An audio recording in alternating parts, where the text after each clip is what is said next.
Bismillahirrahmanirrahim. Assalamualaikum warahmatullahi wabarakatuh. Kita masih melanjutkan tema yang sama, yaitu aku selalu dekat dengan Allah.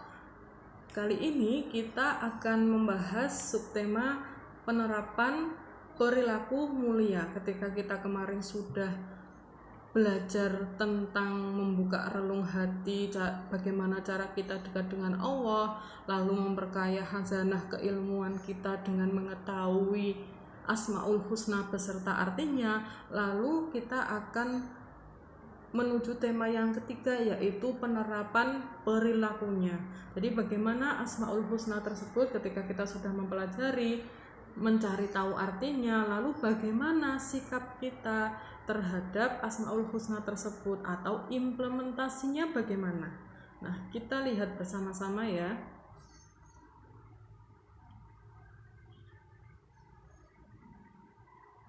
Ada Al-Karim, Al-Mu'min, Al-Wakil, Al-Matin, Al-Jami, Al-Adl, dan juga Al-Akhir.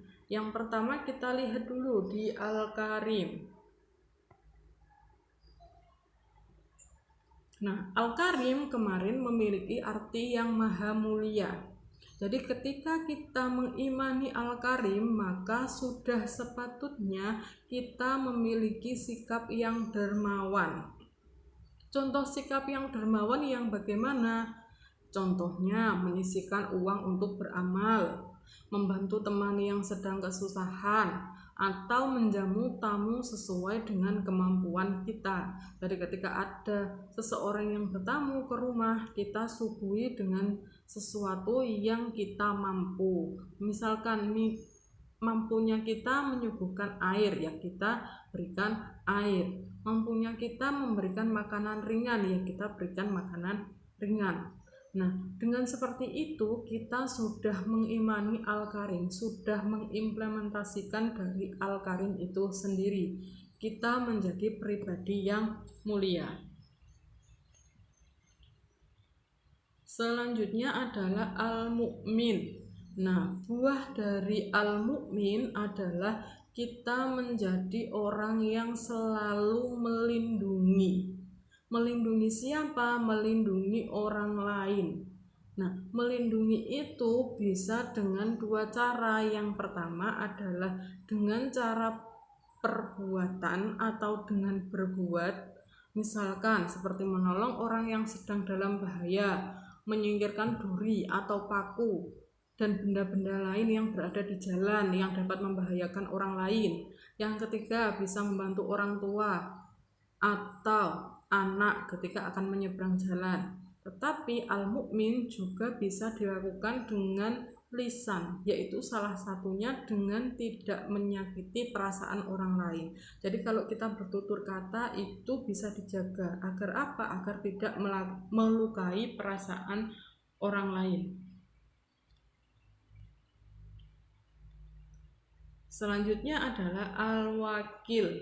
Nah, Al-Wakil ini kita bisa menjadi pribadi yang mandiri, ya, tanpa kita bekerja, tanpa merepotkan orang lain, tanpa selalu menggantungkan orang lain. Lalu kemudian kita bekerja atau belajar secara sungguh-sungguh, karena Allah tidak akan merubah nasib seseorang kecuali orang tersebut berusaha.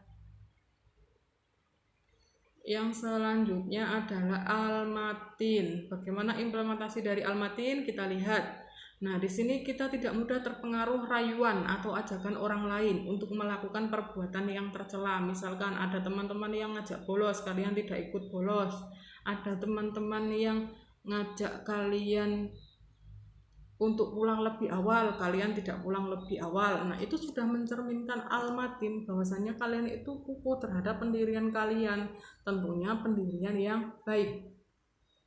Yang kedua adalah kuat dan sabar dalam menghadapi ujian dan cobaan yang dihadapi. Karena apa? Ujian yang diberikan oleh Allah itu tadi bisa sebagai jalan kita lebih dekat dengan Allah.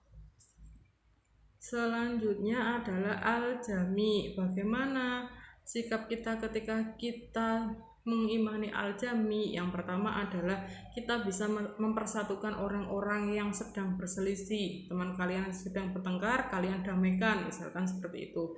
Rajin melaksanakan sholat jamaah, hidup bermasyarakat agar dapat memberikan manfaat kepada orang lain. Selanjutnya adalah al-adl. Al-adl di sini memiliki arti maha adil. Nah, contoh sikapnya adalah tidak memihak atau membela orang yang bersalah, walaupun orang yang bersalah tersebut adalah teman kita.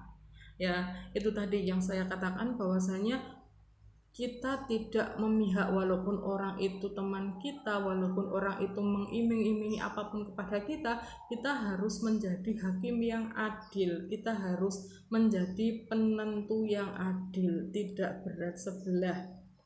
Yang kedua, menjaga diri sendiri, orang lain, dan lingkungan sekitar dari kedoliman.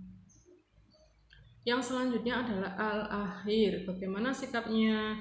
Yang pertama, selalu melaksanakan perintah Allah. Jadi ketika Allah memerintahkan untuk kita sholat, untuk puasa, untuk membayar zakat, maka kita dengan senang hati melaksanakan perintah-perintah tersebut. Lalu yang kedua adalah meninggalkan dan menjauhi segala larangan Allah. Segala perbuatan yang tercela kita hindari, ya, dan kita tinggalkan.